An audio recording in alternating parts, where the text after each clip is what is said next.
kagawad is Carl Vincent Reyes. Nandito po siya kanina kaso po nagkaroon po ng biglang importanteng lakad. Kaya po umalis na po ngayon. So, eto po, meron po kami 5 pangunahing plataforma para po sa barangay. Kasama ba yan? Una is yung outpost facility rehabilitation. So, paano po yan? Yung outpost po natin sa kanto ng barangay yun na hindi po gaano nagagamit. Amin po yan na susukuhin na magkaroon ng rehabilitation para po maging wala problema yan. gagamit po ng mga kabataan. So, sa anong paraan po? Sumusunod po dyan yung pangalawang plataforma namin is yung Aral Kabataan tungo sa kinabukasan. Extension project po siya ng outpost facility rehabilitation na kung saan kami po ay papalari na Manalo at ma-rehabilitate yung facility natin sa Manalo. Sino boboto sa inyo? Hindi ba kayo lahat pwede boboto? Saan kapag meron po magsasalo. Kaya lang rin doon. Pag Sa ilalim po ng sangguniang kabataan. Hindi, iba siya sa ano siya eh. Sa barangay siya eh. Ha? Ano kasi to? Hindi natin nakalinya yan eh. Hindi tayo makakaboto sa mga yan. Wala po tayong standard o common na garden para pagtaniman. Pangbata lang yan. At saka pinagamot nila yung ano, yung Alter Mother Earth. Sinama na nila. Para sa gagamitin natin ng garden dito sa Sirenyo. Yung pang-apat po, ito po ay hindi pa pinagurado.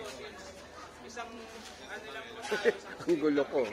Nag-ano sila, nakukunan pa yung itaas. ito po ay yung proposed volleyball court po natin. So, sino po yung mga pwede po dito po natin is na literal lang is yung basketball league na liga. Marami po naghahanap yung paano yung sa volleyball, paano yung sa babae. So, ito po yung isasagot po namin dito. Yung proposed Sino mo, nag-ano sila pero nakukunan ko yung itaas. Ang gulo rin ng video na to. pwede tayo magkaroon ng volleyball clinic, volleyball league para po sa kabataan po natin. Hindi lang po yan para sa kabataan, para po sa lahat yan na dito sa Mali at magkaroon ng volleyball. Pwede po. Yung sa pinakahuli naman po, isa po ito sa yung pinakahuli po is yung paglaki ng batang ito, kapitan na tatakboy niya. Yung pinakahuli is health and job seminars po. Ito po ay social project. Ba't ako nagsasalita pa tayo? So bakit po namin ito naisip? Unang-una, sa health project po is marami po tayong kabataan na underweight po. May mga nagiging obese na rin po sa kabataan pa lang. So layunin po ng health service o ng health service. Naki-obese ka na. Talagaan po yung kalusugan po ng ating mga kabataan. And pangalawa po is yung job seminars po. So hindi na rin naman po sa ating iba, hindi rin natin makakalas na realidad po natin dito na marami pong kabataan na wala pong trabaho. So paano natin siya masusolusyonan? So dahil sa ating job seminars, dito tayo makakapagbigay po sa mga kabataan ng ating pagkakataon or job opportunity na makapag-apply po ng trabaho at mabigyan po yung pangkabuhayan o yung livelihood po ng ating mga kabataan. Yun lang po. Maraming salamat. Okay. Tapos. Na anak, cover nyo. Na PhilHealth nyo. Beneficiary nyo pa rin yung JTB Law.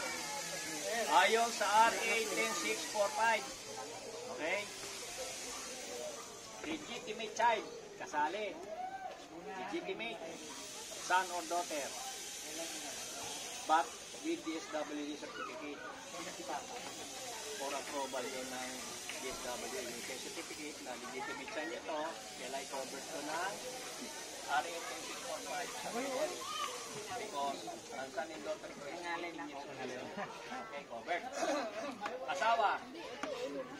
Pwede. Huwag lang kasi.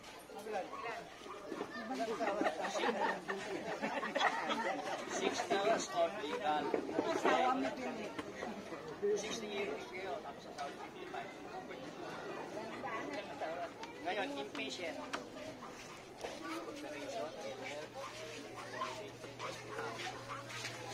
Ay, ayaw ko. Dapat yung nga. Huli. Hindi mo marinig, no?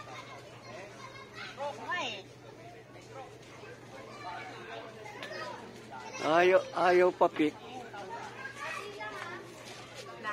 hangganan ko. Nagising na. Sila rito.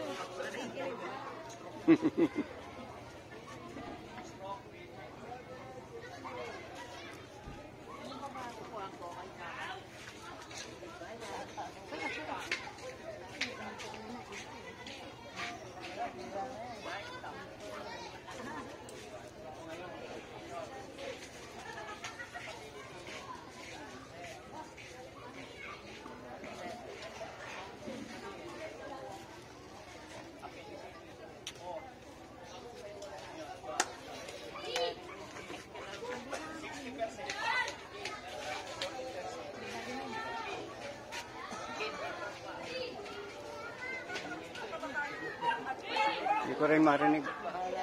Sa accredited hospital. Hindi maririnig dito. Alam niyo, kidney transplant to, 600,000. Kidney, ha? Covered yan, ha? Oo. Bypass. Huwag na rin. Pero sa government, ano lang yan. 500,000. Hindi pwede sa private yan. Basta accredited hospital, government, may ano ka ng PhilHealth, okay yun. Ngayon, pagka sa, ano ka, sa private, siyempre, yun lang, ano, PhilHealth. Pero sa hospital na government, malaki ang ano mo. Breast cancer. Sino may breast cancer dito? 150,000. Tatanggal nila susunod. Huwag na lang magka-breast. Balik na tayo. Prostate. Oh, ito sa mga lalaki to eh. Diba? Hindi contacted below appoint babayaran. Diba? Outpatient. Na-outpatient ka. Katarata. Yun, outpatient yun. Extraction. Kanan. Tinanggal katarata. Sarado to, diba? May 16,000.